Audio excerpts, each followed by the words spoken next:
Я приветствую вас, дорогие друзья, уважаемые гости и подписчики моего канала. Всем большое спасибо, что дождались. Всяко бывает, все-таки, как ни крути. Сегодня 14 мая, все в напряжении, техника в напряжении, но мы в эфире. Среда, Кость Бондаренко на связи. Константин Петрович, приветствую вас. Добрый вечер. Всем большое спасибо за то, что ждете, за то, что ставите лайки, за то, что участвуете в наших опросах. В общем, какая самая главная задача? Это, конечно же, осмыслить все происходящее, хоть это честно, очень и очень сложно. Но мы попробуем. Традиционно скажу, что вопросы для Костя Бондаренко мы готовим заблаговременно в сообществе YouTube, там уже люди пишут и интересуются. Также в чат трансляции подключим в самом конце и с него же и начнем. Единственное, что скажу, если хотите поддержать, QR-код, который видите возле меня, и вся информация в описании, как и телеграм-канал Костя Бондаренко, на который, как всегда, я рекомендую подписаться. В общем, значит, что предлагается сегодня в качестве опроса? После стамбульского фарса власть Зеленского, варианты ответов, зашатается, укрепится, рухнет, или еще такой вариант, почему фарса? Переговоры – это хорошо. Как бы вы ответили на этот вопрос? Я сторонник первого варианта, потому что власть Зеленского начинает шататься независимо от того, что происходит в Стамбуле. Мы видим сейчас серьезное противостояние внутри его команд. Мы видим грызню между силовиками, как они пытаются подставить, слить друг друга и так далее. Мы видим откровенно нервозную и абсолютно непоследовательную деятельность Зеленского и его клевретов, ну, все вот эти санкции, все прочее, это признаки, в принципе, явно нездоровой ситуации в украинской власти. Поэтому независимо от того, что произойдет в Стамбуле, власть продолжит шататься. Но смотрите, она может продолжить шататься и как бы стошнит всех, кто в Это Украине. правда. Это правда, это может и такое быть. Но дело в том, что мы наблюдаем сейчас закат эры Зеленского. По поводу Стамбула, вот мы до сих пор финальной какой-то группы ни со стороны России, ни со стороны Украины не видели. Вместе с этим мы увидели, как дали вот прям отворот-поворот президенту Бразилии, который лично залетел в Москву, даже там они показывали кортеж выезжал, и вот он там остановился на какое-то время, хотел с Путиным встретиться, чтобы его уговорить. Там даже все так немножко не поняли, то есть, ну вот что произошло. То есть все сейчас взяли какую-то вот эту непонятную моду, а давайте уговорим Путина приехать. Зачем? В том-то и дело, что, знаете, как сказал сегодня один из экспертов, известных экспертов, он сказал такую глубокомысленную такую сентенцию, высказал, что если Путин не приедет в Стамбул, то встречи с Путиным не будет. Сказал так, что так, ну, одним словом, да, и все это чудесно понимают, что если он не приедет в Стамбул, так и да, встречи не будет с Путиным. Зеленский в ответ на предложение Путина вернуться к стамбульскому формату сказал, что теперь он сам лично поедет, и если Путин не приедет, то не будет никакого мира. Некоторые политики начали поддерживать тогда позицию Зеленского, что а вот давайте пусть он встретится с Путиным, пусть их личная встреча или не встреча не станет препятствием на пути договоренностей, на пути работы групп сформированных или формирующихся переговорных групп. Понятное дело, что встреча Путина с Зеленским будет носить исключительно ритуальный характер. Понятное дело, что они не решат все вопросы за там, круглым, квадратным каким-то столом. Понятное дело, что они могут только задать рамку, определенную рамку. Но это можно сделать абсолютно по-другому. Это можно сделать, учитывая наработанные на сегодняшний день посреднические усилия Уиткофа и прочих деятелей. Можно предоставить директивы. Президент предоставляет директивы переговорной группе работает в рамках директив. Понятно, что Зеленский хотел бы как раз взять Путина на слабо, а вот Путин не приедет. Вот. Вопрос, приедет Путин или не приедет, это вопрос абсолютно второй, третий и так далее. И в Вашингтоне это тоже чудесно понимают, что на самом деле приезд Путина, как и приезд Зеленского, это не обязательное условие для того, чтобы договариваться о мире. Вот. Должны приехать в первую очередь те, кому будет поручено вести переговоры. Должны приехать специалисты в той или иной сфере. Должны приехать переговорщики. Когда они наработают конкретные наработки, тогда уже можно подключать к этому процессу президентов, когда на завершающем этапе они фактически своими подписями или рукопожатием они завершают определенный процесс, переговорный процесс. В Вашингтоне это тоже хорошо знают. И если Зеленский говорит сегодня, подождите, что если они это знают, зачем Трамп подыгрывает и тоже играет у в эту Трампа игру? это абсолютно тактика Трампа. Более того, что Трамп считает, что раз он сейчас на Ближнем Востоке, то вполне возможно можно было бы встретиться, организовать встречу и Путина с Зеленским. Чудесно понимают также что Трамп, что основные переговоры ведутся не между Украиной и Россией, основные переговоры ведутся между Москвой и Вашингтоном. И что там уже существует определенная договорная рамка. И когда Путин говорит о том, что у нас нет никаких условий, это значит, что все условия уже согласованы с Вашингтоном, и Вашингтон будет говорить, диктовать условия Киеву. Вот. То есть это все тоже абсолютно понятно. И когда Уитков говорит уже конкретно какую-то конкретику, это значит, что эта конкретика уже проговорена с Россией.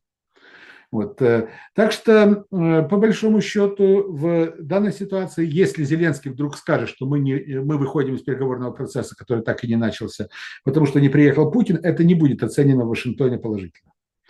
Вот, потому что в Вашингтоне с его традициями дипломатии тоже чудесно понимают, что такое переговорный процесс, и что там ни Путин, ни Зеленский на первом этапе абсолютно не нужны. Вы можете подтвердить или опровергнуть догадку о том, что вообще эта вся пьеса, которую разыгрывает Зеленский, ему подыгрывает Ермак, где-то Сибига, который, кстати, уже в Стамбуле, и все так говорят, а что это он так заранее? Все нормально, там у них, как это, министры иностранных дел стран НАТО собираются на неформальную встречу, Рубио уже мчит с Ближнего Востока, в Анталии это все проходит. И вот они там, да, скажем, будут встречаться, общаться, и Сибига тут. Я вообще, если честно, ну, слушайте, он встретился с Фиданом, министром турецким. Он сидел, он так расплылся, ну, он в принципе крупный мужчина, но он так расплылся в улыбке, когда вот на Я не, протокольных да. фотографиях. Учитывая то, что Фидан был в свое время одним из руководителей, точнее, руководителем турецкой спецслужбы, вот, знаете, это все напоминало скорее такую встречу, скажем так, агента со своим куратором. Нет, ну я просто... Фидан, ну как, Фидан у него всегда, у него там дипломатически выдержанный вид, все, там, он там до этого встречался. Ну, в общем, может, зацепим еще эту историю с очень сильным молодым человеком, который начинал в Аль-Каиде, а закончил тем, что Трампу жмет руки и с Сирии снимают американские санкции. То есть это вообще что-то необыкновенное, да? Да, ну, в принципе, таких случаев было много. Хун Сен в Камбодже тоже начинал в среде красных кхмеров, а потом стал рукопожатым и очень на протяжении нескольких десятилетий премьер-министром уже демократической Камбоджи. Вот, что касается Фидана, да, Переговорщиков. Ну, да, Сибига, я так понимаю, переговорщик, будет да. переговорщиком. Нет, один из переговорщиков. Сибига в свое время был послом в Турции. Вот, то есть Турция для него не чужая страна, значит, он знает там какие-то места, знает ресторанчики хорошие, в которых можно провести время, вот, и так далее. То есть почему бы не поехать на 2 дня раньше? Вот. Так что тут ничего странного нету. А вот что касается как раз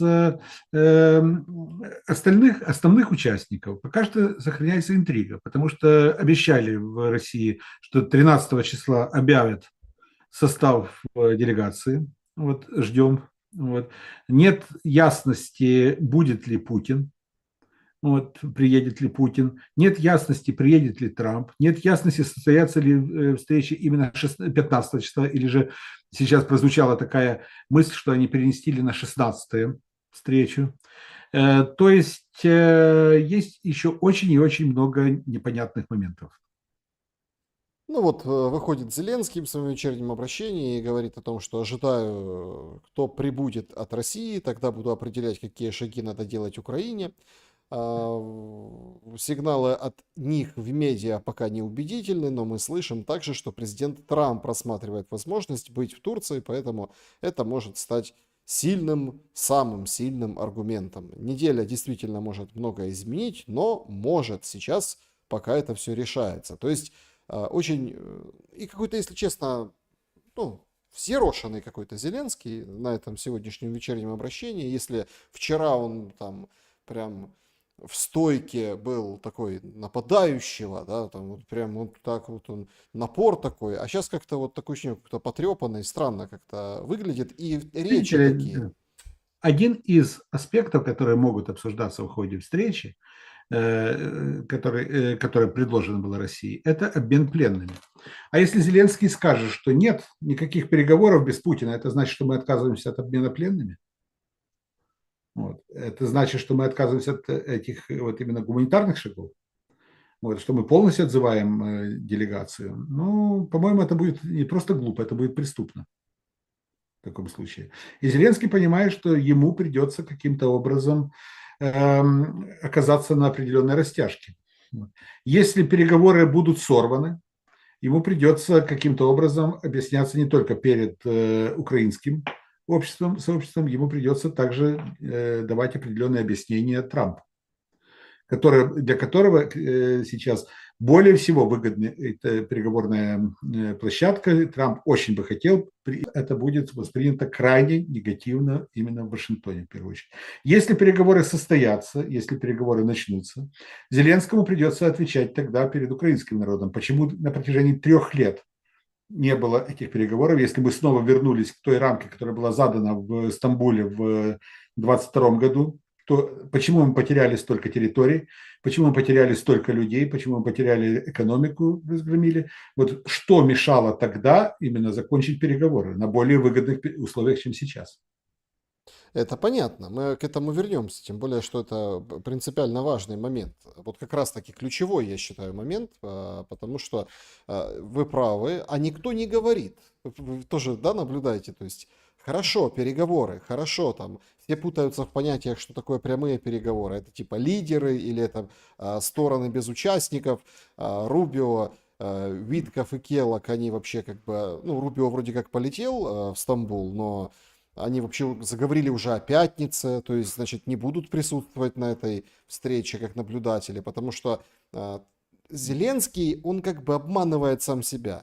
Ну, выходит Ермак и делает вот классическую растяжку, мол, если Путин не приедет, это означает, он хочет продолжения войны, ну, мол, а Трамп когда-то сказал давно, что он там даст все Украине. И, мол, давай, Трамп, выбирай, ты или даешь все Украине, поддерживаешь Украину, или все тебя считают слабым, там, не выполнил слово, и все сорвалось. Ну, вот такая, да, это в Ле Монд у него было интервью.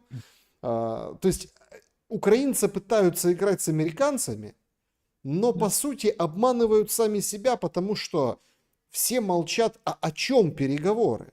Кроме там обмен пленными, понятно, а о чем переговоры? Да, именно, потому что на самом деле, если Путин сказал о том, что нет предварительных условий, вот, то значит, ну, давайте выработаем эти предварительные условия. Это так называется. Если переговоры прямые, там не должны присутствовать посредники. Ну, или они, если присутствуют, то в качестве наблюдателя, а не в качестве активной стороны. Это означает прямые переговоры. Встретились 2 делегации, украинская и российская, без посредника, без необходимости там некой посреднической миссии там, любой другой страны, встречаются и говорят на равных. Вот. Что касается рамки, которая задается сегодня Соединенными Штатами, я еще раз повторюсь, она была согласована с Россией по большинству пунктов, по большинству пунктов. Вот. И очевидно, что эта рамка была доведена уже до Украины. Поэтому условия все-таки существуют. И прямые переговоры, они не настолько прямые, если ждут все-таки Трампа, чтобы еще и Трамп приехал в качестве определенного, ну, даже не посредника, а просто рефери. Ну, сейчас погнали новую историю. Новую историю. Это важно. Про украинские, про зеленские паблики о том, что смотрите, там не надо паниковать. Четверг будет только стартовым днем, да? Потом это может быть в 5, технические вопросы решат, потом в пятницу, а там может в субботу, в общем, посмотрим, как там что, то есть это будет не один день происходить, это шоу. Но Кремль, как рыба об лед, молчит. Да? Почему? Это тактика. Это дипломатический ход. Нагнетание ситуации, именно создание определенной интриги.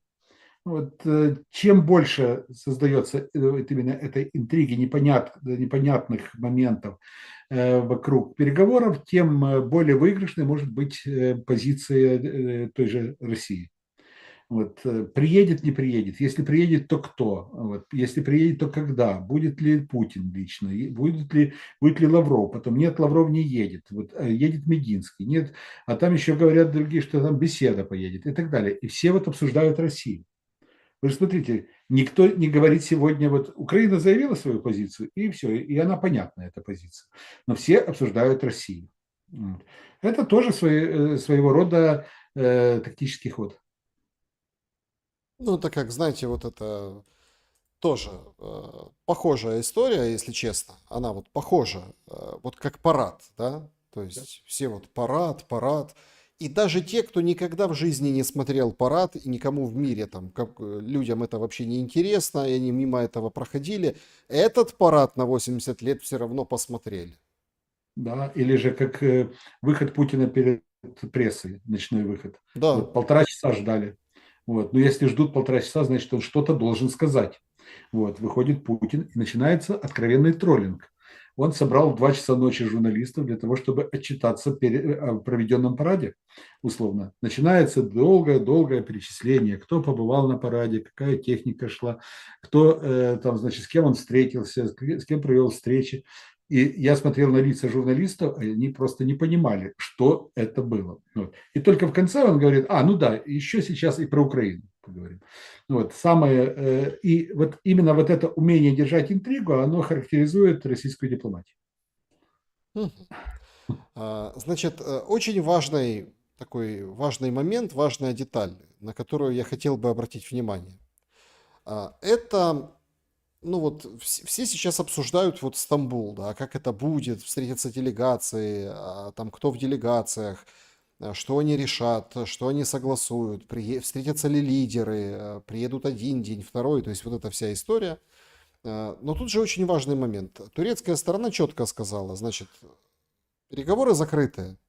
Ну, то есть мы ничего не узнаем с переговоров делегаций. То есть, может быть, когда там лидеры подтянутся, если подтянутся. То есть мы, по сути, ничего опять не узнаем. Мы Это узнаем абсолютно нормально. позиции сторон. Это абсолютно нормально. Нас будут кормить данными, скупыми данными коммюнике. Мы будем стараться читать между строк, мы будем ловить какую-то информацию, инсайдерскую информацию, сплетни и так далее. Так будем стараться прочитать по лицам, по губам, по глазам участников. Но на самом деле закрытость переговоров – это залог успеха переговоров. Любые открытые переговоры – это, ну, в такой ситуации – это, к сожалению, путь именно к провалу переговоров. Знаете, когда человек видит камеру, когда политик видит камеру, он сразу начинает говорить совершенно не то, что должен говорить, а то, что надо сказать общественности. Ну да, потому что Начинает камера. красоваться. Да, да, так со всеми, потому что камера сразу, опять-таки, я даже, знаете, ну, всю жизнь проработал на телевидении и журналистику тоже изучал, и вот там вот такая мысль, да, она такая красной линией проходит, что на телевидении нет правды, Да. нет правды, потому что человек даже вот так спонтанно, если его снимают, он все равно не обдумывает то, что он говорит, он, ну, как бы, да, он говорит какими-то там забитыми штампами или то, о чем думал когда-то, а не соответствует текущему времени. Поэтому Именно. это секрет популярности вот этих всех реалити-шоу и других шоу. То есть в этом тоже надо разбираться. Два аспекта, но очень важных, которые сопровождают эти переговоры, и о них молчат, о них не говорят. Значит, вчерашний выход Зеленского. Мгм. И фактически у нас, простите, богоявленный Зеленский спас Китай. Да, Си да, Цзиньпина спас от украинских дронов, и Зеленский Си Цзиньпину обеспечил гарантии безопасности. да. Не, ну, если послушать последние выступления Зеленского, мне кажется, что он абсолютно не отдает себе отчет. Вот, он просто сейчас, у него такой словесный поток идет. Вот, он не особо обращает внимание на то, это правда или неправда. Вот, это один звонок с человеком, который, в принципе, время от времени имеет доступ к телу, что называется. И, соответственно, он прямо сказал, да, это его слова говорит, что, к сожалению, президента несет. Куда? А вот вопрос куда? По течению. По течению, и он уже абсолютно не контролирует свои заявления. Кстати, вчерашнее заявление по Новинскому, вот это и о том, что ему угрожали, что угрожали ему, его семье, там, заставляли капитулировать и прочее, это, ну, опять где-то из той же оперы как раз. Слушайте, а вот прям очень интересно. То есть, ну мы же понимаем, что это подписано в октябре. Ну, вот эта констатация невозможности говорить с Путиным. Все уже даже посмеиваются, привыкли и уже отмахнулись. Это уже мало кому интересно. Но если так с точки зрения аналитической посмотреть, зачем он это говорит? Раз. И второй момент. Но что его заставило вот так переобуться от того, что мы будем говорить с другим президентом России, а что там, надо на 3 буквы посылать. Ну вот мы помним эти все фразы. Помню. Он сделал за это время очень много взаимоисключающих заявлений. Вот. Он сделал очень много. Если поднять эту хронологию, там, начиная с октября 2022 года по май 2025 года, сделано огромное количество заявлений, которые противоречат, в частности, то он говорит о том, что он может отменить этот указ в любой момент, то он говорит о том, что этот указ касается всех, только не его, то он говорит о том, что он не запрещал никому говорить с Россией, только не с Путиным. Вот на любом уровне можно, только не с Путиным вести переговоры. То он говорит о том, что лично он будет говорить с Путиным, потому что это только ему позволено, согласно Конституции. Прочитайте Конституцию, там нету императива. Там нет императива, что только президент ведет переговоры. Такого нет. Президент ведет переговоры, да, но только президент. Такого вот в Конституции не содержится. Поэтому, по большому счету, и опять же, вот, запрещено всем, кроме него, кроме его. Вот, то есть он имеет право, остальные нет. Это такое, только самодержцы так могут себя вести. В демократическом государстве закон распространяется на всех. В принципе, все равны перед законом. Поэтому очень и очень много противоречивых заявлений. Вот, по большому счету, Зеленский сегодня не может дать ответ, почему он запретил в октябре 2022 года вести переговоры с Россией. Вот если его вот так прижать, как говорил когда-то Аркадий Райкин, в темном месте к теплой стенке, вот, то, соответственно, он не даст ответ, зачем он это сделал. Ну, просто сделал.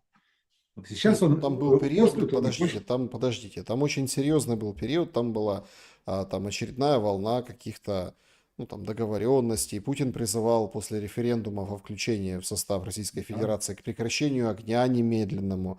именно. Ну то есть там был такой период на самом Конечно. деле. Конечно, но зачем было запрещать переговоры? Вот. Это выход из ситуации, запрет на переговоры. Условно. Или это таким образом он сжигал мосты и показывал, что все, у нас нет другого выхода, только воюем. Так а что изменилось? Вот же непонятный момент. Ну это вряд Изменилась, ли Трамп. поменялась ситуация, очень серьезно поменялась ситуация в мире. С приходом Трампа, во-первых, с ослаблением позиции лейбористов в Великобритании, Стармер еще 2 недели назад там хорохорился, что мы сейчас заменим собой Штаты. После этого лейбористы проиграли выборы партии реформ. Вот Стармер впал в депрессию жесточайшую, и сейчас он понимает, что как бы у него очень шаткая ситуация внутри Великобритании. Он ничего не может сегодня обещать или гарантировать. Поэтому в этой ситуации Зеленский понимает, что он постепенно теряет поддержку, но при этом усиливается давление со стороны Вашингтона на него, что он должен показать результат. Он не должен быть тем камушком, который попадает в ботинок и мешает ходить.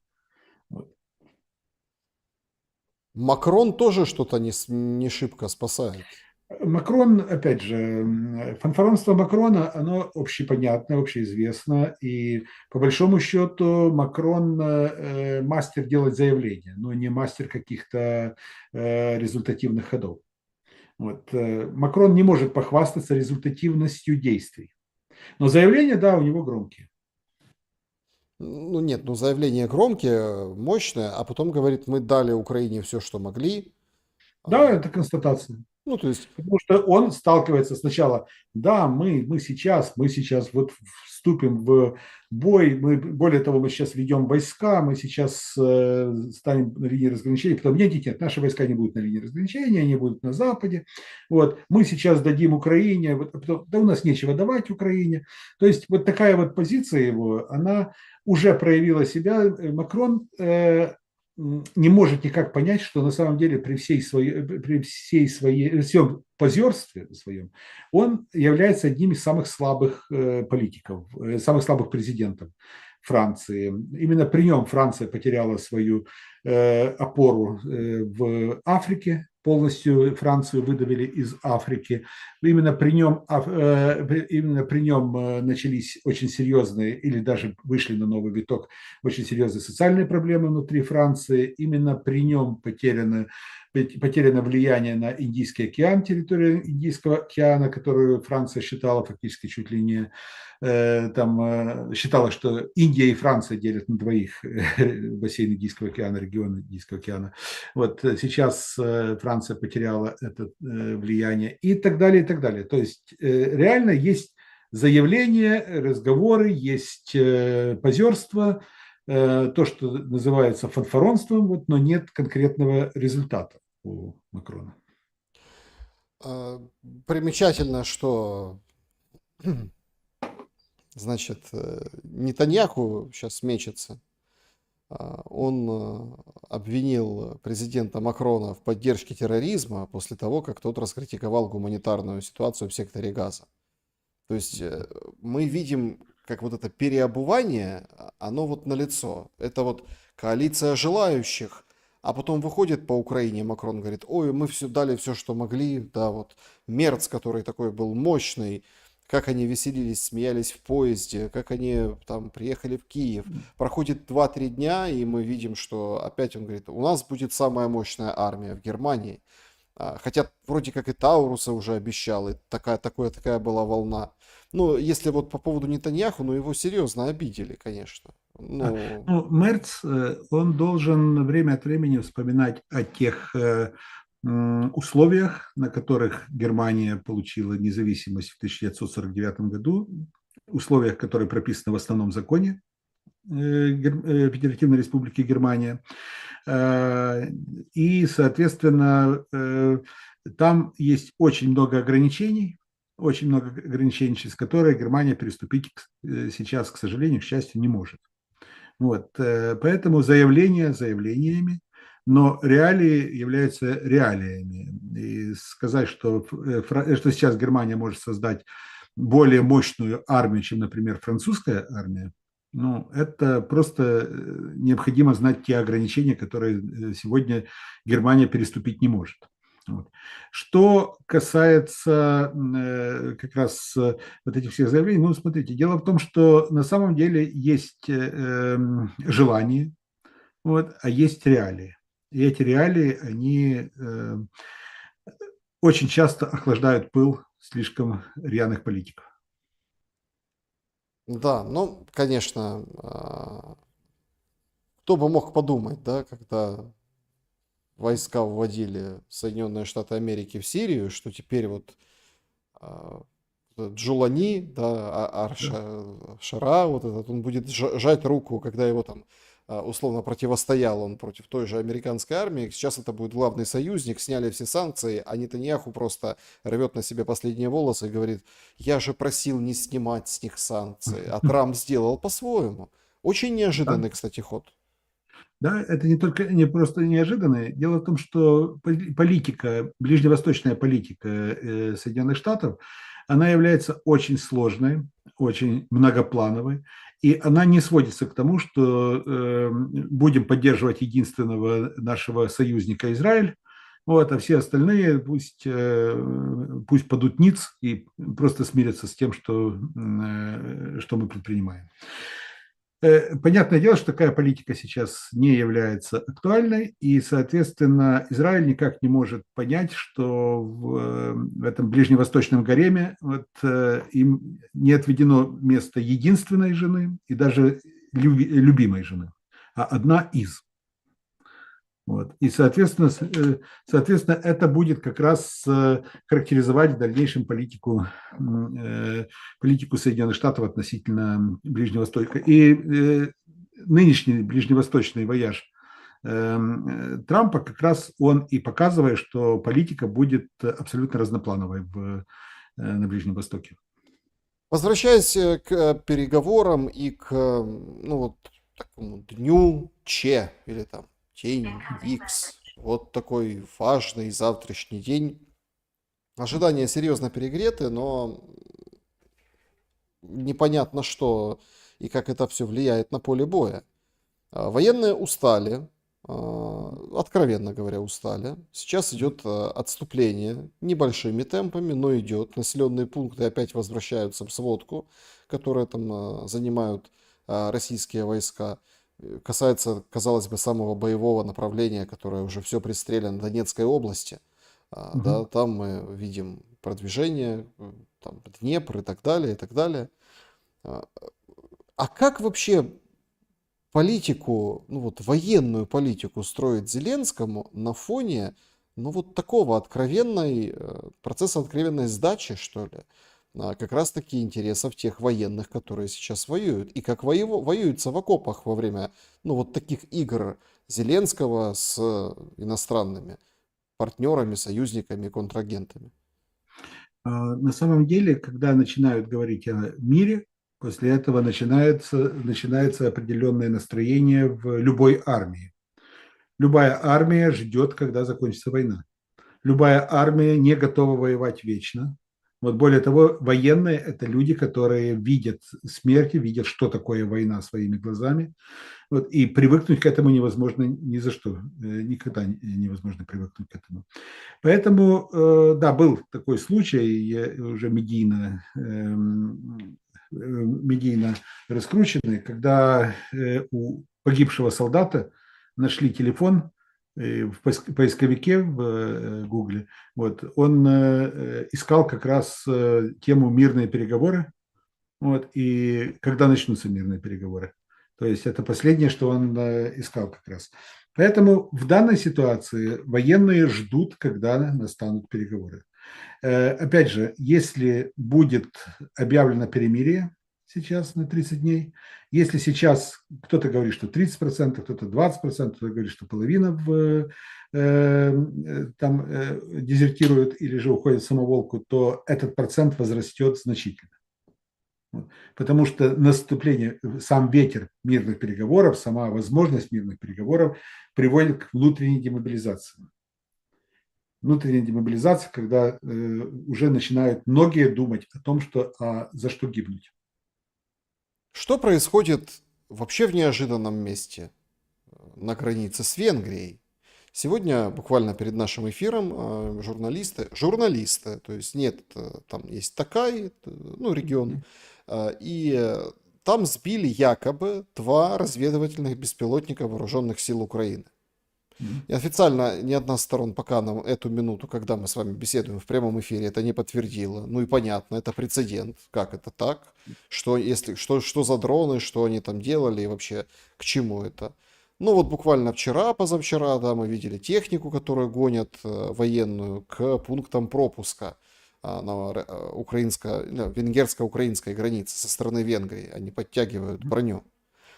Ну, тут, смотрите, судя по тому, как сейчас выглядит вот эта глобальная геополитика, да, большая, и как проводятся переговоры вот с кондачка, что никто не знает, там, часы остаются до 15 числа, все его называют, никто не знает, а что за переговоры, кого с кем, кто в делегации, о чем, как проработано до, как проработано внутри, лидеры что скажут, Трамп приедет, не приедет, все там аналитики, эксперты такие заткнулись и такие, ой, мы лучше помолчим, потому что не дай бог что, да, не так сказать. Причем это всех касается, да, всех сторон, да, и они все наблюдают и смотрят, там, поедет Путин, не поедет. А в этот момент второй фронт. Нет, это не второй фронт. Это обострение, как раз очередное обострение. Ну, приехал же Стефанчук в Будапешт, сказал же там, что мы нация воинов, вот, и так далее. Вот. И в этот же момент, когда там выступал Стефанчук, объявили, что поймали каких-то разведчиков, шпионов венгерских. Дело в том, что раньше шпионов польских, венгерских, чешских, словацких, румынских ловили пачками. Но это не придавалось огласке. Это постоянно, это было постоянно. У нас, несмотря на то, что мы говорим о том, что мы движемся в Европу, у нас существуют противоречия с государствами Европейского Союза. У нас существует борьба, например, за оружейный рынок, существовала до войны, борьба за оружейный рынок с чехами, потому что их и наша продукция конкурентная на многих рынках, и поэтому, понятное дело, существовал шпионаж, промышленный шпионаж в этом отношении. У нас существовали постоянно проблемы с поляками. Вот. Я сам хорошо помню, как в 90-е, нулевые годы вот, во Львове вот, вскрывали там, сети польских шпионов. Вот, правда, это не придавали огласке, просто их тихонько, полюбовно высылали, точно так же украинских шпионов высылали из европейских государств. Все это было. Но сейчас решили придать это, показать это, сделать это медийным явлением. Это просто означает, что у нас настолько сейчас ухудшились отношения с Венгрией, что мы решили вот им показать. На самом деле, мое мнение, вот, это не шпионский скандал. Скорее всего, речь идет о переделе определенной сферы влияния. Вот, это контрабандистские, скорее всего, разборки. Это, скорее всего, разборки за, скажем, за то, кто будет контролировать там контрабанду сигарет в Венгрию, но при этом ему еще придали определенный политический вес. Ну, все равно как-то так. Тревожно, тревожно. Нет, тревожно это тревожно, но я не думаю, что сейчас нас ожидает там вторжение Венгрии на территорию Украины. Ну, а почему? Механизм, видите, какой Нет, проявленный. механизм Зашли, Венгрия ограничен. Зашли, референдум провели. Я думаю, что там в Берегово и в отдельных районах Закарпатья результат понятен Венгрия, как и заблаговременно. Польша, как и Румыния, знаете, нас очень часто пугают тем, в том числе вот российские средства массовой информации, что скоро там Западная Украина будет оккупирована или там аннексирована Польшей, Венгрией и Румынией. Вот. На самом деле их пребывание в Евросоюзе и в НАТО, оно вносит ограничения, существенные ограничения на подобного рода территориальное этого сделать без определенных процедур на уровне Брюсселя и так далее. Как говорил один брюссельский чиновник, когда я говорил с ним, а Польша же сейчас поднимет вопрос кресов сходних и прочее, он говорил, нам проще исключить Польшу будет из Евросоюза, чем согласиться с той позицией, которую Польша озвучит, приняв эти территории в свой состав. И все-таки абсолютно непонятно, зачем Зеленскому встречаться с Путиным. Ну, точнее, есть версии, но это такие исключительно аналитические версии. Одна из которых, она так вот проскакивает в пропаганде, что очень нужно ради пресловутой вот все той же легитимации. Потому что одно дело, когда тебя вроде как, сроки все вышли, да. Кстати, тоже очень интересно, да, Тупицкого же там восстановили, в очередной раз. Смотрите, дело в том, что легитимизация на самом деле, она касается не самой встречи, не самого факта встречи Зеленского с Путиным. Путин даже после этой встречи может заявлять о нелегитимности Зеленского. Легитимность будет определяться правом ставить подпись под документ. Вот согласится или не согласится Россия с подписью Зеленского под определенным договором. Вот. Потому что сама встреча сама по себе, она не несет каких-то обязующих моментов. А вот что касается именно подписи под документом, это вот легитимность самого документа, и вот она будет определяться легитимностью подписанта. Мгм. Но Так все, что, да. да, Так но что в данной все-таки, ситуации вот то, что Зеленский хочет встретиться с Путиным, я думаю, что Зеленский изначально делал ставку на то, что Путин не приедет. Вот я сейчас выступлю, скажу: Путин, приезжай. Вот Путин не приедет, я скажу: Путин испугался, значит, правда на нашей стороне. Вот. Так что и вот на это было, это был определенный элемент хайпа. А потом вдруг запустили информацию, что Путин может и приехать, в принципе. И тут действительно Зеленский задумался: а что, если приедет? А что, если приедет, и что тогда будет? Вот, вот именно. Так что это... и все-таки по поводу легитимации, ведь это очень важный момент. Ведь он политически, я сейчас беру Зеленского не как вот этого, как это, вседержителя, властителя вот этого человека, владеющий подписью под санкции, уголовными делами, там, преследованиями, уничтожениями, в разных смыслах фигур, да, других фигур на шахматной доске. Даже вот эта вот история там с Новинским, там Медведчук, Новинский почему-то стали в один ряд, хотя они между собой конфликтовали, насколько там я знаю, там какую-то Да, кулуарную историю. в 2018 году, поскольку Новинский отказался вступать в ОПЗЖ, переходить в ОПЗЖ, как и другие представители оппозиционного блока, которые не захотели переходить, он попал под санкции, под российские санкции. Потому что Медведчук тогда пролоббировал эти санкции, и, соответственно, Новинский попадает под российские санкции только потому, что он отказался идти в одну команду с Медведчуком. Вот, то есть там у них такие свои были отношения, но тем не менее это все ставится в один ряд и так далее. То есть это, ну как, это ложь. Да. Но это ложь, которая вот нацелена на что-то. Сегодня очень любопытно. Я почему там ссылаюсь на сидящего в СИЗО Дубинского, потому что, судя по формату изложения, это не его формат изложения, то есть это не придумал.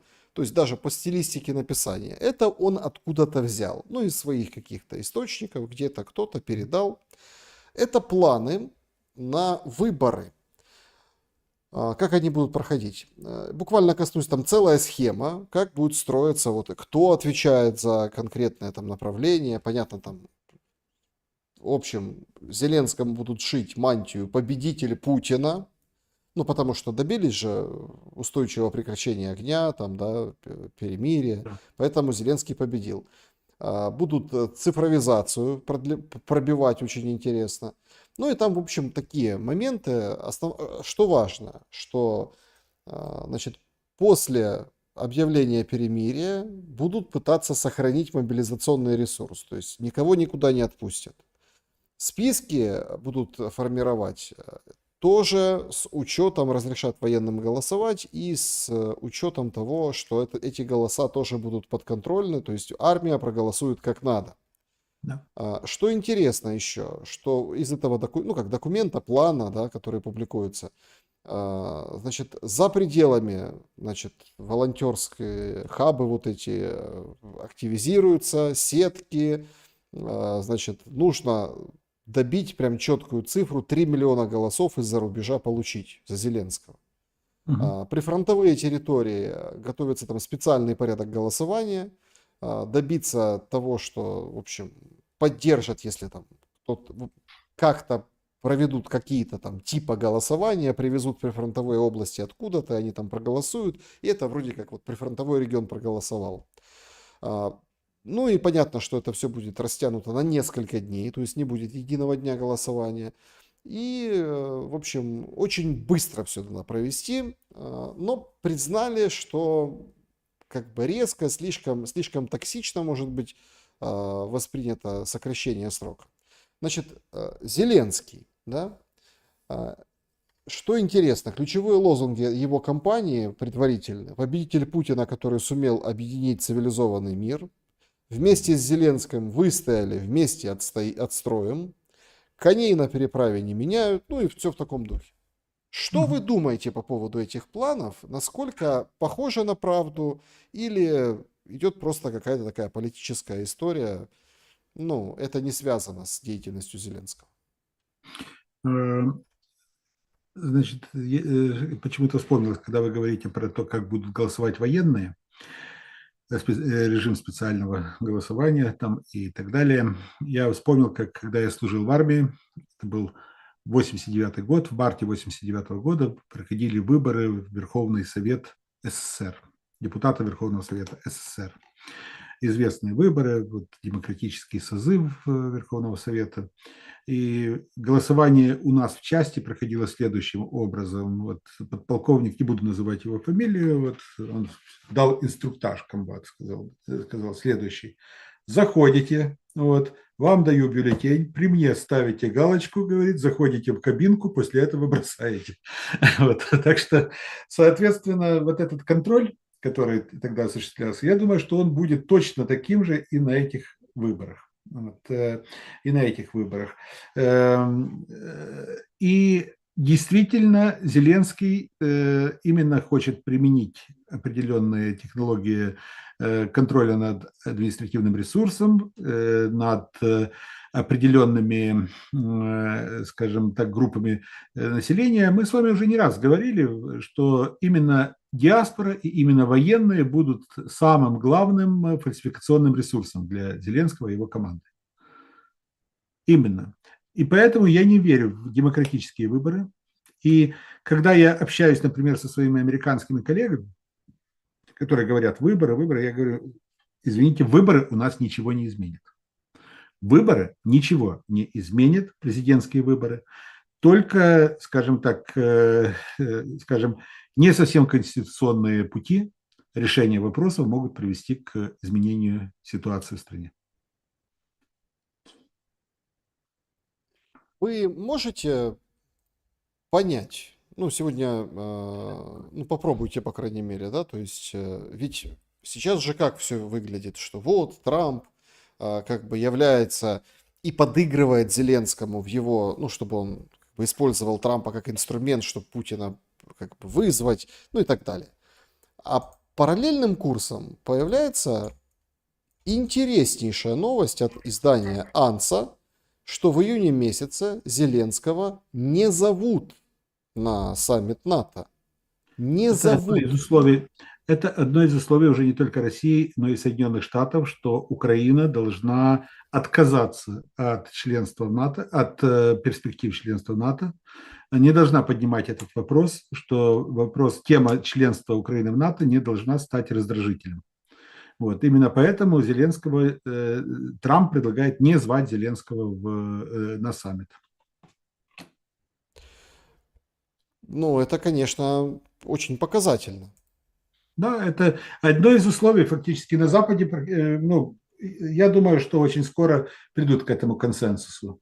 Соединенные Штаты настаивают на этом. Большинство сейчас европейских государств начали тихонько отходить от темы членства Украины в НАТО, начали говорить о том, что да, с этим надо как-то подождать или же от этого надо отказаться.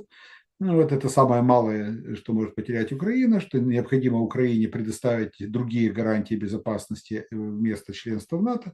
И вот то, что Зеленского не хотят приглашать на саммит НАТО, это как раз должно стать показателем того, что Запад готов отказаться от своей идеи дальнейшего расширения НАТО на восток. Кстати, один из тех пунктов, которые предшествовали войне. Ну, то есть, понимаете, в чем дело? Никто не может четко взять и выдать. Там, вот такой список, вот это, на этом мы согласны. Стамбул же, это ж понятно. То есть, мы все, в принципе, понимаем, о чем идет речь. На это согласны, на это не согласны. Здесь как бы договариваемся, здесь убираем какой-то пункт. То есть, вот как-то странно это все выглядит. Я хочу вам вот какой еще вопрос задать.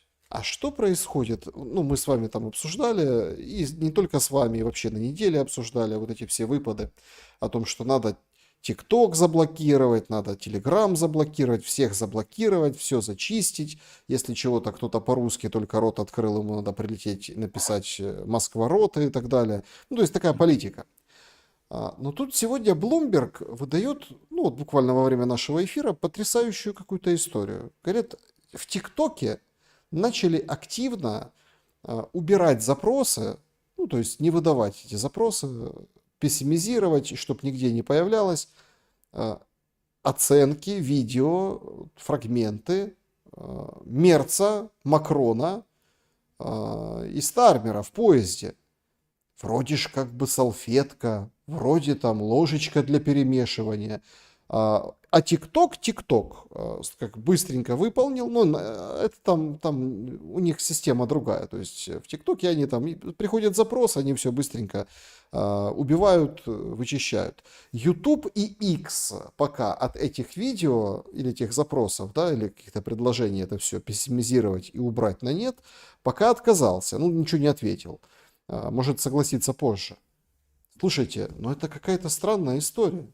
То есть, если вы там чего-то прятали, эту салфетку, эту ложечку, ну бог с ними, да, зачем обращаться и ну, ТикТоку удалять какие-то люди, что говорят, Честно показывают. говоря, да, честно говоря, странная история, и мне не совсем понятны алгоритмы цензуры в отдельных социальных сетях.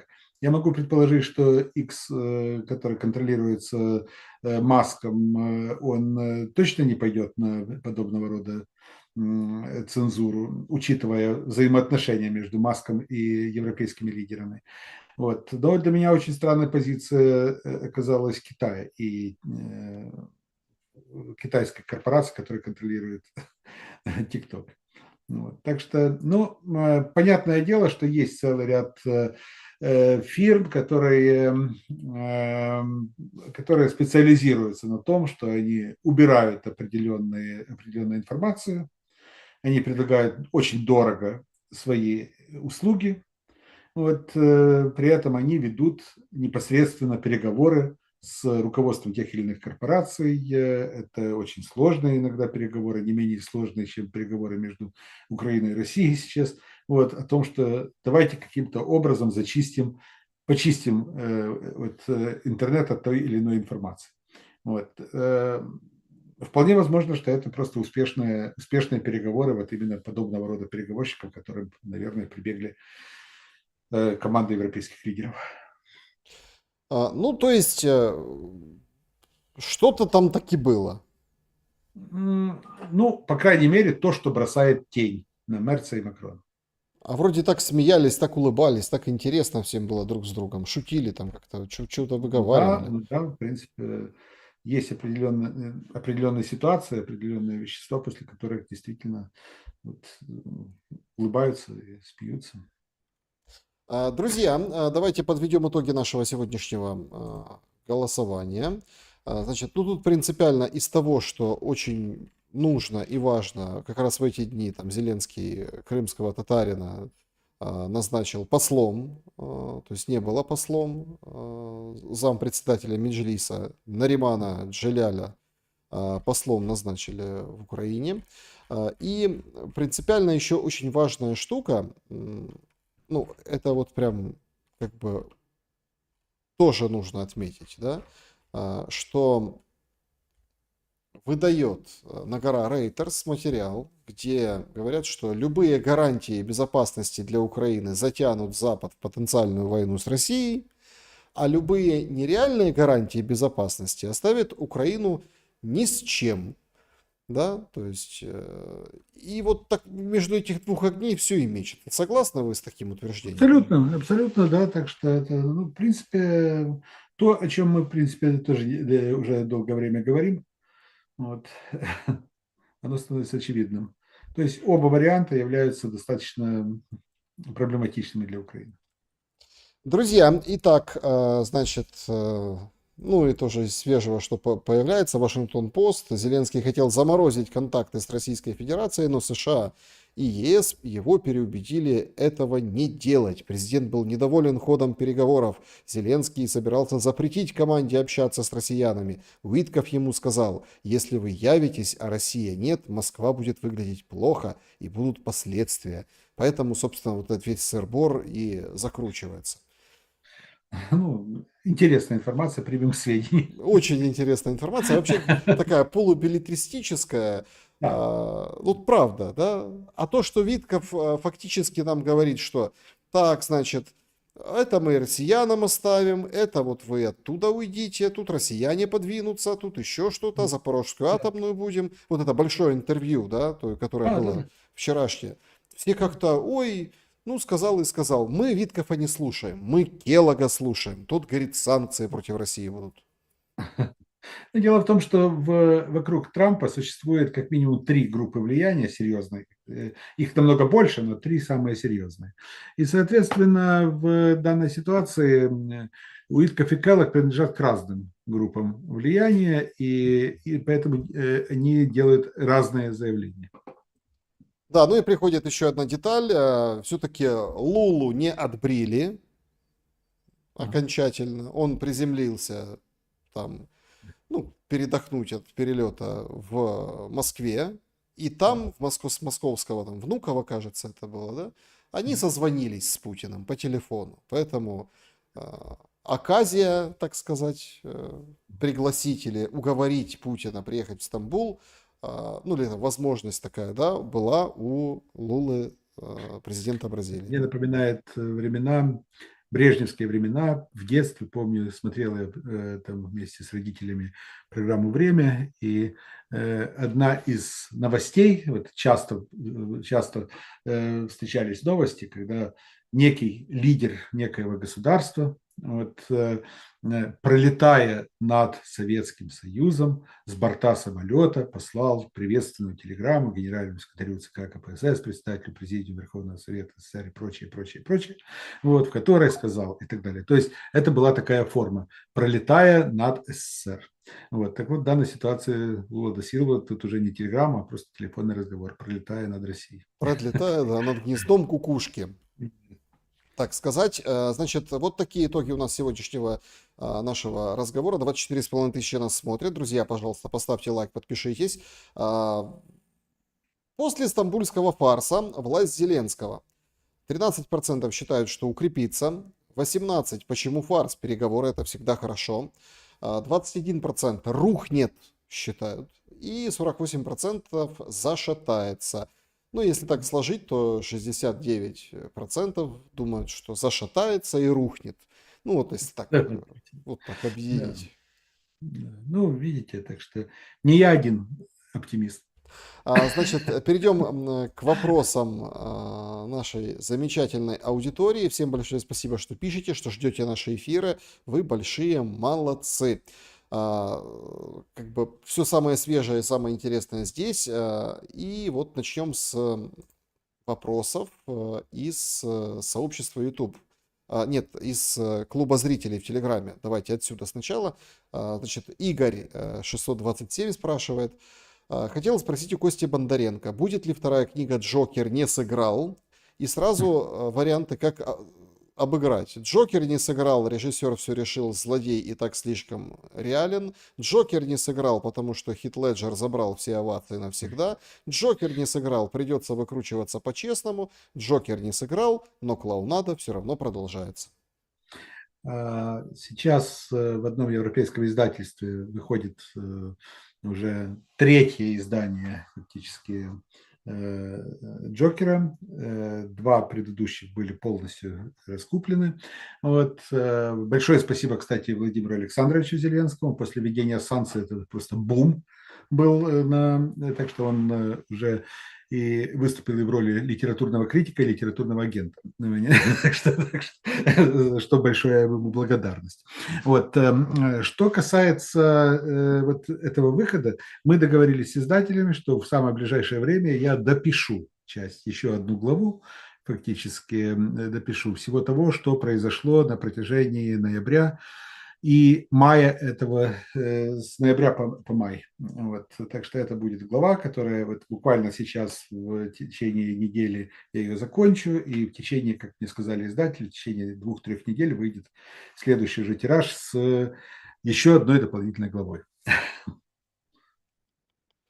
Ой, да, это, конечно, прекрасно, друзья. В общем, следите. Прилетает, ну, это понятное дело, сообщение. Ну, это, знаете, в стиле Гордона, в стиле вот этих громких, броских вещей.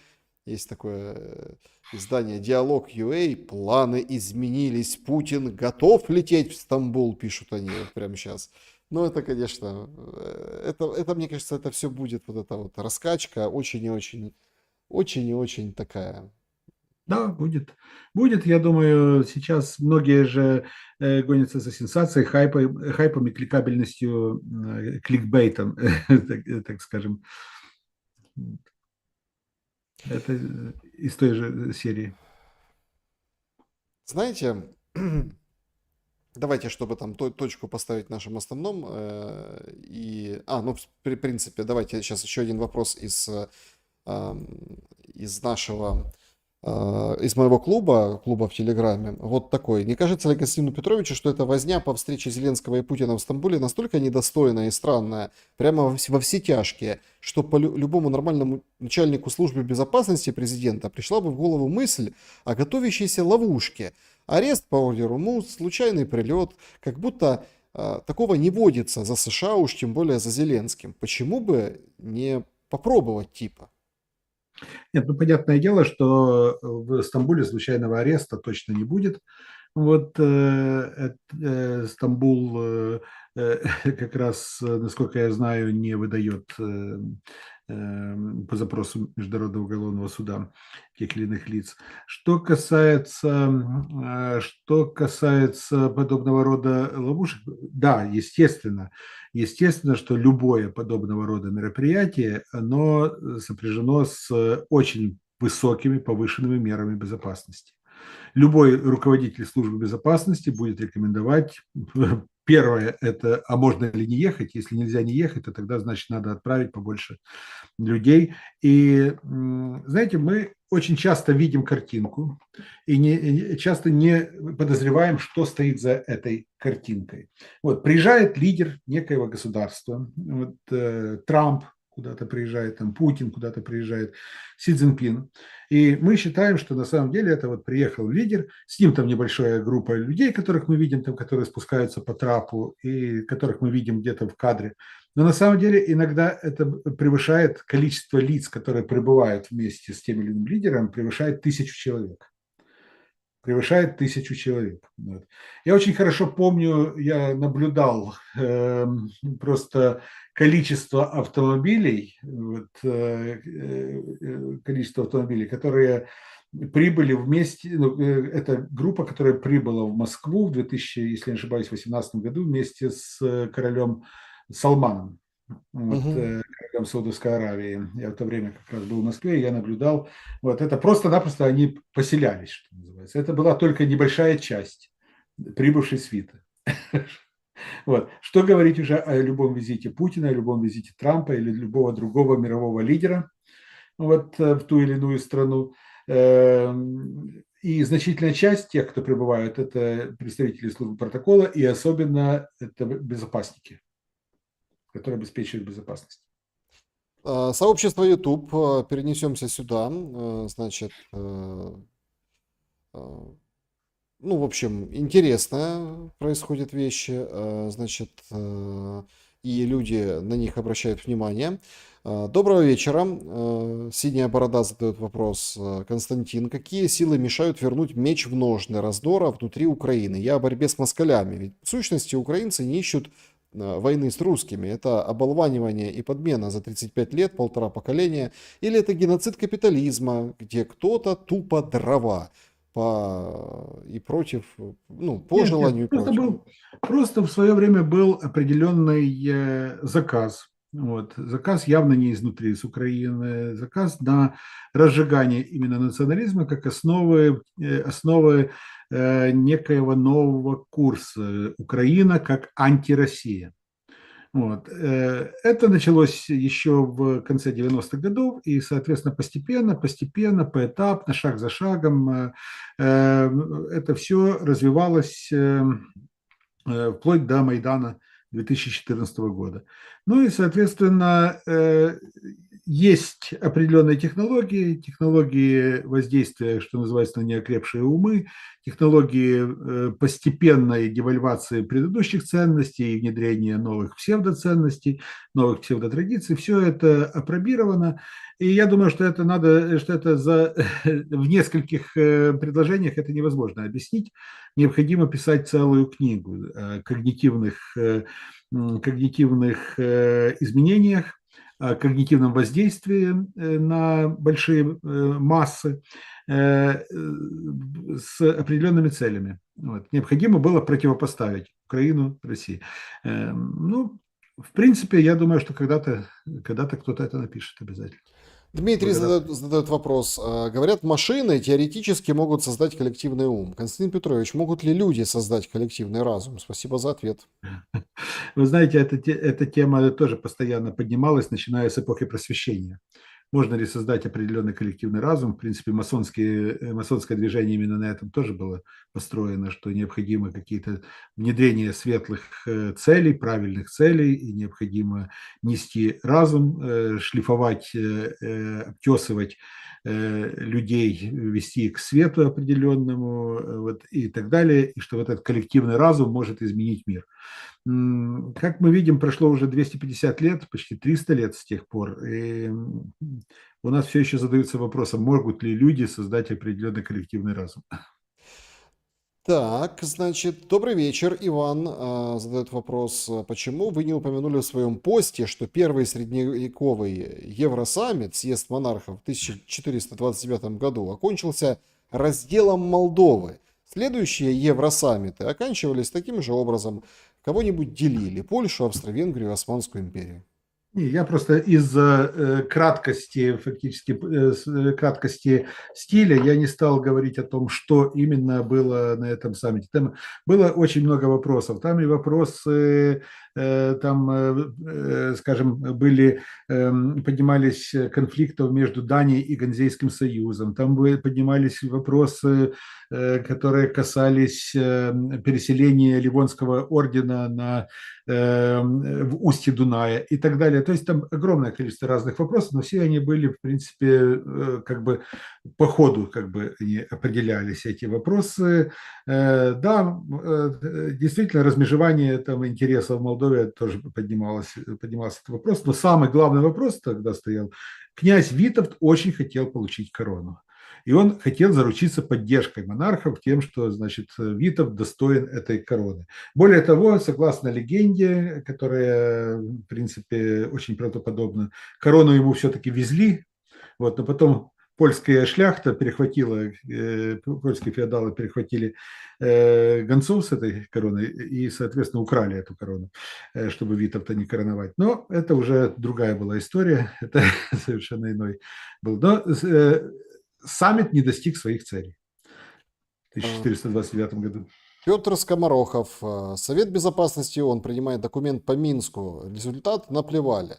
Он же еще в прошлой жизни принимает документ по созданию Израиля и Палестины. Плюют. МУС Европы выносит решение по Путину Нетаньяхе. Плюют. Как должно назвать конторы, продуктом деятельности которых являются Филькины грамоты, пометуя классиков нашей советской сатирической литературы?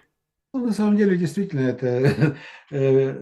у нас нет механизма внедрения тех или иных решений международных организаций.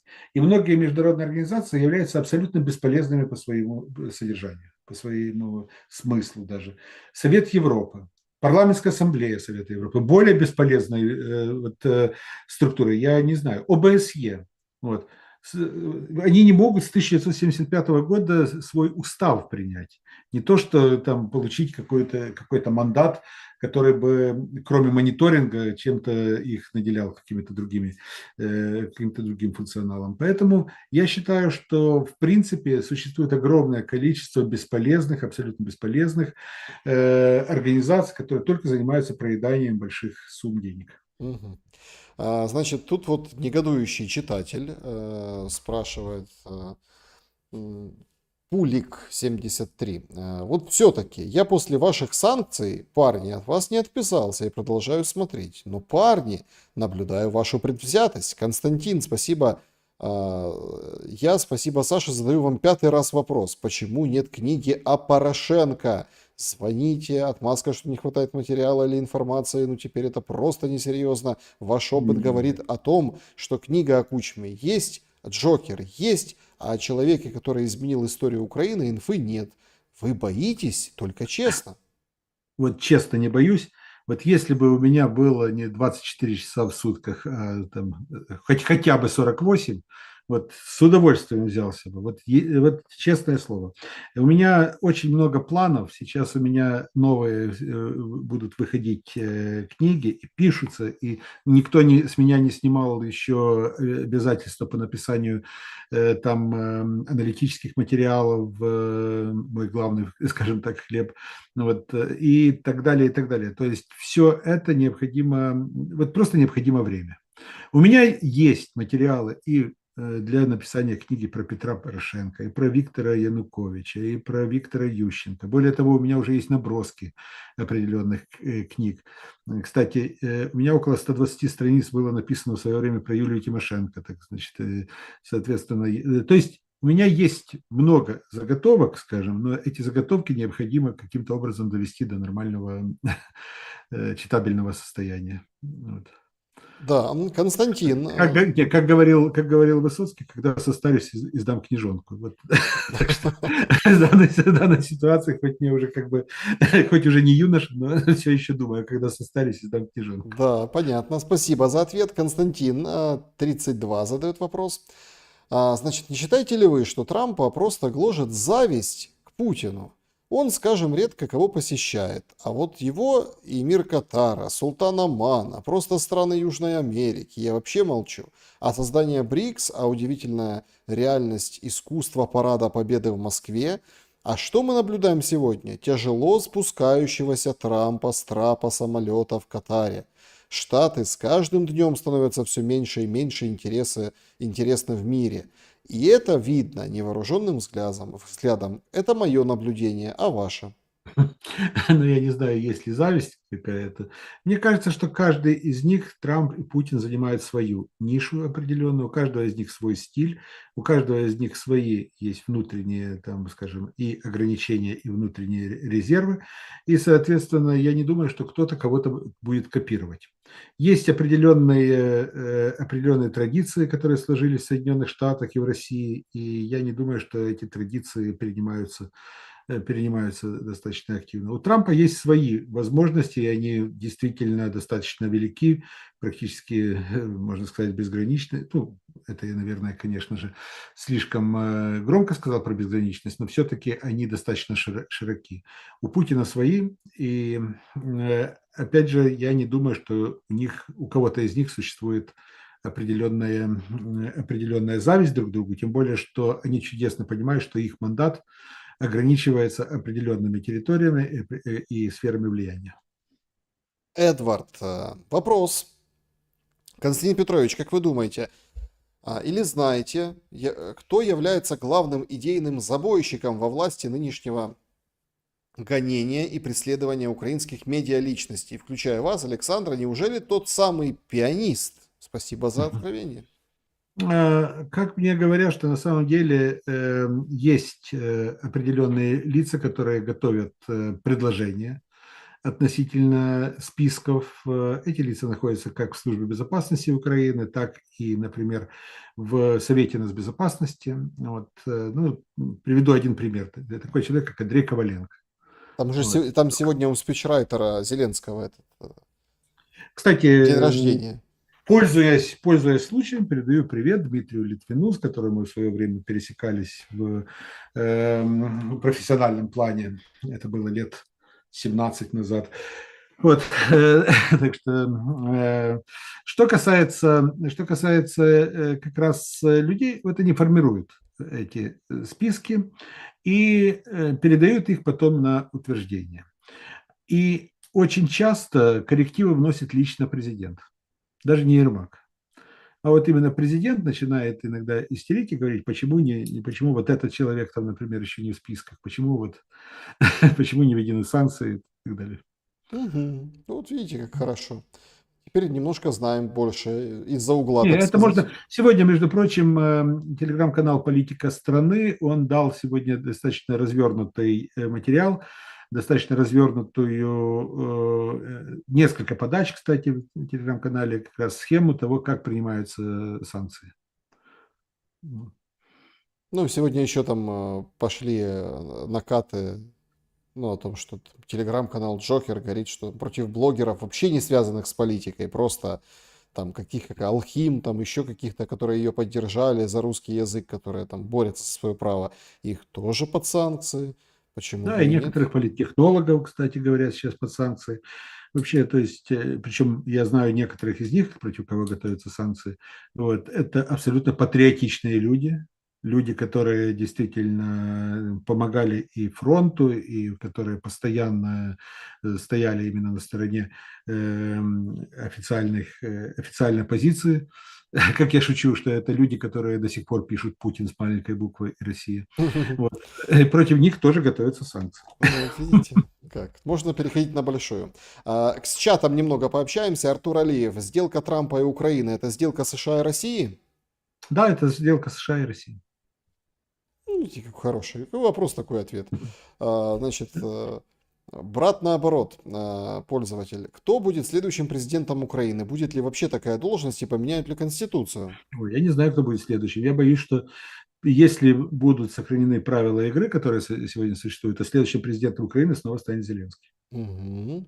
Ну, пользователь Приморский пишет, это прямой эфир. Прямее А это прямой некуда. эфир. Вот Это прямее, прямой эфир, можете поверить. Так, да. так что, вот даже думаю, пойти, может, включить свет, чтобы убедились. Так, Да. значит, ну, у нас все, знаете, у нас все очень, очень сильно, как это, сейчас же там всякие дипфейки делают, когда человек встает, поэтому лучше не надо. Не надо, хорошо, А тогда то они, да. да. Да, я уже помню, один ваш герой уже вставал. Уже вставал, да. Значит, вот смотрите, мы не знаем, что это за информация. Ирина спрашивает по поводу Надежды Савченко. А, Ну А что вот, именно? сегодня ряд, ну там, их называют Z-пабликов, российские, в общем, паблики, которые там освещают ситуацию на войне и так далее, они написали, что Надежда Савченко погибла. Ну, она же воюет, и вот она погибла. Честно, я Опровержение, не знаю, я не видел этого, я не знаю и не могу ничего сказать. ну, то есть подтверждений никаких нет. Поэтому, знаете, нет, конечно, знаете, если есть такая как бы примета, что если человека похоронили, а он будет жить долго и счастливо, ну, после этого, да, вообще ничего хорошего в этом нет, но вот примета такая есть, что будет долго и счастливо жить, то, конечно, ну, мы не можем просто ни подтвердить, ни опровергнуть, даже там из хорошего или нехорошего отношения к самой Надежде Савченко, поэтому пока непонятно. Кредоид, вопрос. Каким должен быть следующий президент, способный вывести страну из тупика? Может, есть его прообраз в истории? Вы знаете, на самом деле нет единого какого-то мнения, каким должен быть президент. Во Франции этим президентом стал Деголь, но он появился не сразу после окончания войны, а только через 11 лет фактически. Потом, если брать там Германию, то через несколько лет появляется Конрад Аденауэр. Тот Конрад Аденауэр, который в 1933 году отправили на пенсию по возрасту. Вот. Через 12 лет его нашли на пенсии, вот бывшего бургомистра Кёльна поставили во главе Германии. Он еще долгое время возглавлял Германию. То есть в разных странах это абсолютно разные люди, нет единого прообраза. Просто это должен быть волевой человек, человек, который ставит общественные интересы выше своих, человек, который готов на непопулярные действия, на крайне непопулярные действия, человек, который знает, видит цель и знает и берет ответственность на себя за достижение этой цели. Мгм. Да, значит, следующий вопрос из нашего чата трансляции. В марте 25 года в Полтавском СИЗО умер писатель Юрий Погода. Автор книг, статей, например, «Новый Чернобыль» обещает поставить Украине Великобритания. Знает ли Константин обстоятельства дела? И вообще, Я знаю только сам факт смерти, но я не знаю обстоятельств. Вот. Я читал об этом. К сожалению, я не знаю всех обстоятельств. значит, м, Ростов папа спрашивает, расскажите, пожалуйста, что случилось с паном Карасевым? А что случилось? Э, Вот буквально через несколько дней он будет праздновать свой день рождения.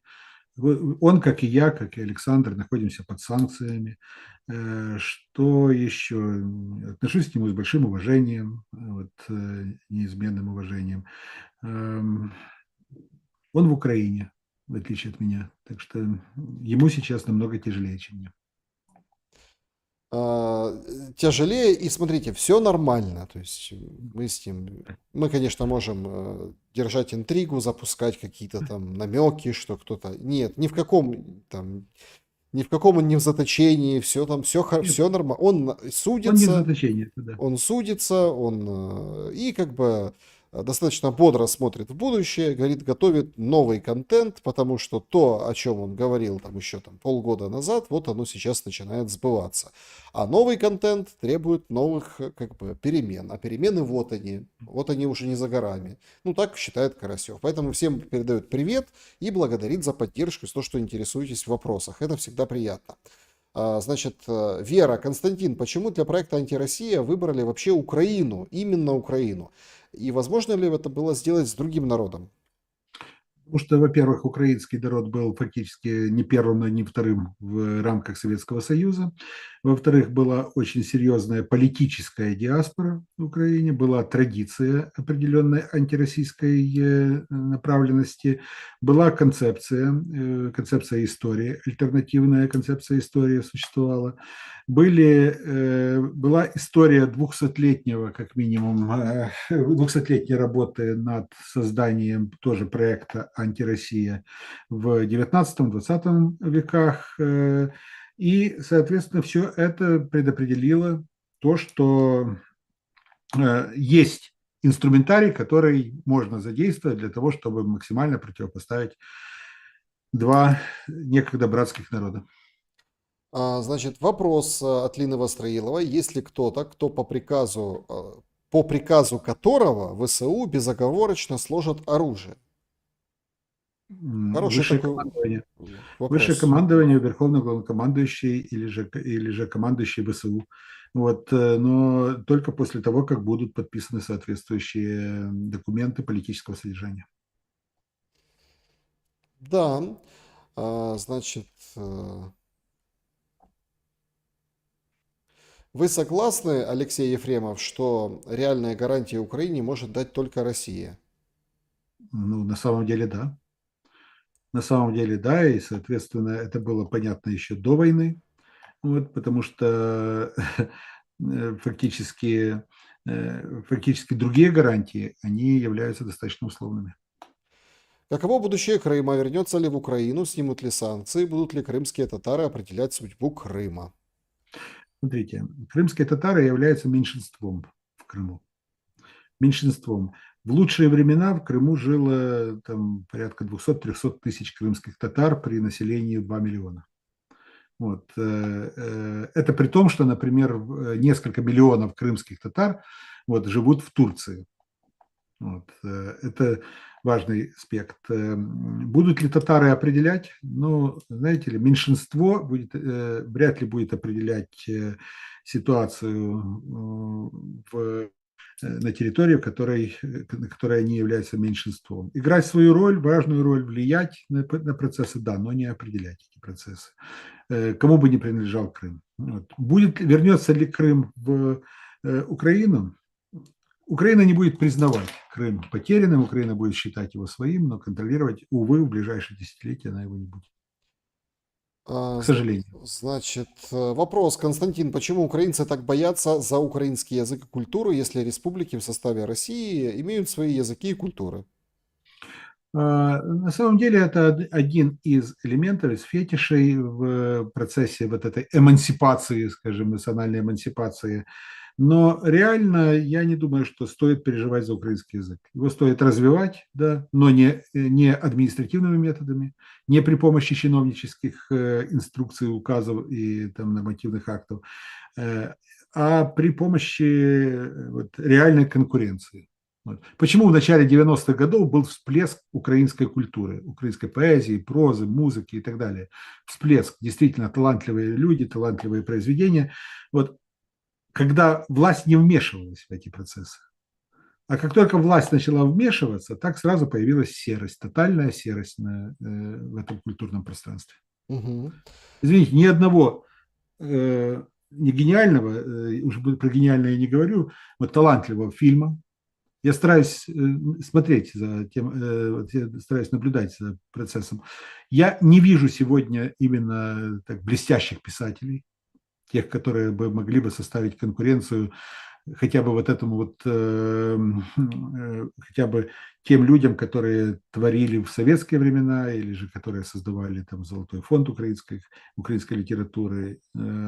Украинская поэзия фактически тоже, даже те, кто стали яркими звездами в 90-е, в нулевые годы, они на сегодняшний день выглядят достаточно, скажем так, бледно. Ну, тут Алена Засеева, когда крымские татары воевали за Крым. Вы знаете? Ну, когда Крым был независимым государством. Ну, значит, никогда. Понятно.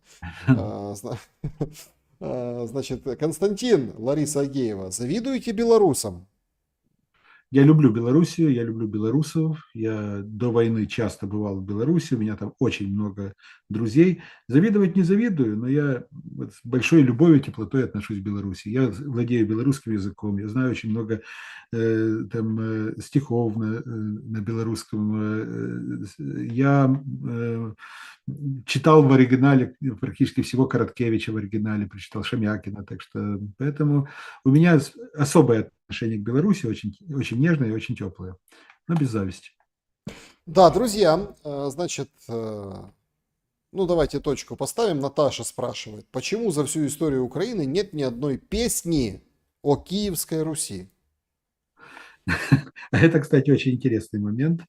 Это очень интересный момент, хотя, конечно же, песен нет, хотя есть большое количество поэтических произведений, художественных произведений в украинской литературе, которые касались Киевской Руси.